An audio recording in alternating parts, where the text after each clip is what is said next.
Nous sommes donc de retour dans cette édition du 9 janvier 2024. Merci beaucoup si vous nous rejoignez à l'instant et merci beaucoup pour votre fidélité. Juste avant de retrouver Hervé Deprez, on va filer au Palais Brongniart où, comme attendu, le CAC 40 a ouvert en hausse, une timide hausse, 0,13% à 7460 points. Nous allons avoir des explications dans un instant. Juste au chapitre macroéconomique, comme nous vous l'expliquions dans nos actualités, les commandes industrielles allemandes laissaient présager d'une baisse de la production industrielle en Allemagne. Eh bien, effectivement, c'est le cas, puisque ce matin, nous avons appris que la production industrielle allemande pour le mois de novembre a chuté de 0,7%, alors que le consensus attendait une augmentation de 0,2%. C'est donc moins 0,4% par rapport au mois précédent, puisqu'en octobre, la production industrielle avait baissé de 0,3%. Donc, je vous rappelle que là, elle baisse de moins 0,7%. Voilà, toujours est-il que ça n'a aucun impact sur l'évolution de l'indice phare parisien. Et on va voir ça dans un instant avec Hervé Dupré. Bonjour Hervé. Bonjour Louis-Antoine. Merci beaucoup Hervé d'être avec nous ce matin. Je rappelle que vous êtes trader pour compte propre et que vous faites de la gestion indépendante depuis 1995.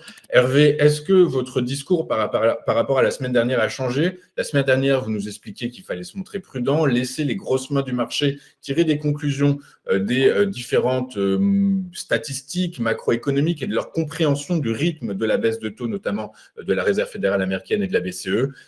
Est-ce que votre discours a changé, votre vision a changé par rapport à la semaine dernière?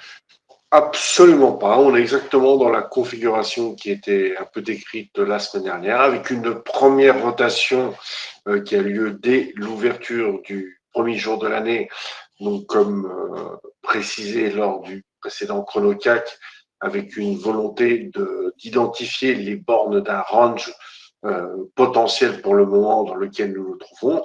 Donc, on a plutôt bien traité la première rotation qui était short à 7606 de mémoire pour aller chercher à taper un bas de range autour de 7310.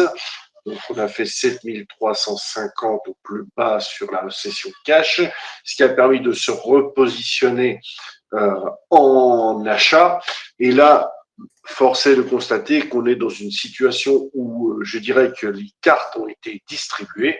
Les acteurs, autant vendeurs qu'acheteurs, sont en place sans pour autant beaucoup bouger, chacun avec des protections qui seront actives à n'en pas douter jusqu'à jeudi après-midi, où c'est quasiment le seul élément macroéconomique qui puisse apporter un mouvement sur le marché, hormis vendredi aussi pour la France.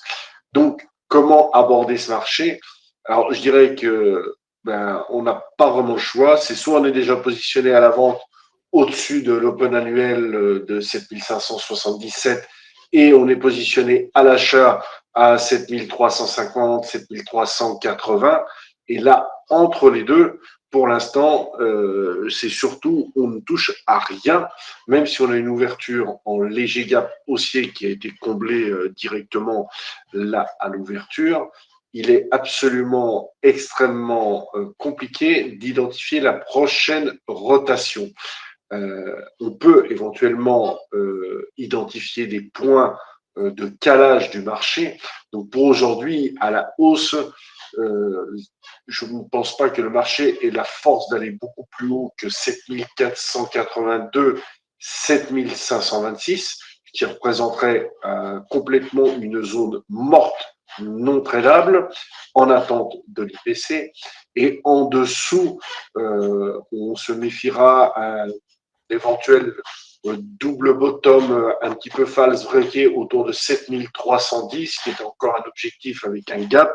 Mais là encore, je ne vois pas d'éléments qui permettent de plus vendre le marché que cela.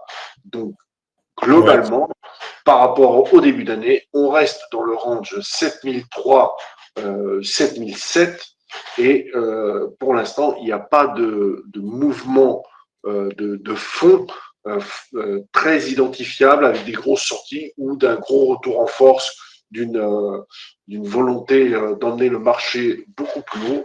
Donc, on reste sur des petits écarts en attendant la statistique de jeudi après-midi. Oui, exactement. Jeudi 14h30, publication de l'IPC aux États-Unis. Et alors cette semaine, effectivement, comme vous le dites, c'est pas une semaine marquée sous le sceau, placée sous le sceau de la macroéconomie.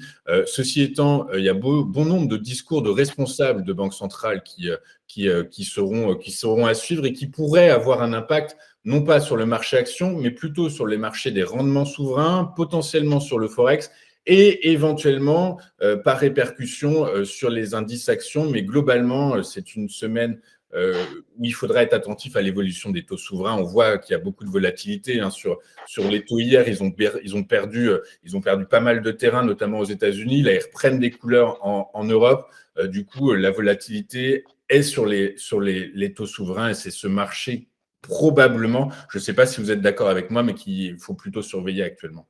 Exactement, donc je ne suis pas rentré dans le détail, mais effectivement, ce qui se passe sur les indices, particulièrement le CAC, n'est qu'une résultante de ce qui se trame effectivement sur les taux et donc plus globalement sur le dollar. C'est l'effet dollar qui impacte en premier lieu le Forex.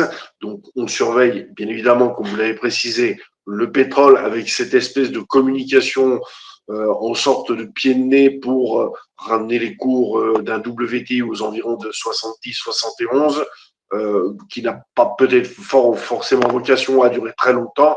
Et donc l'euro-dollar, le gold, tous sont cotés en dollars et sont les premiers impactés par les taux.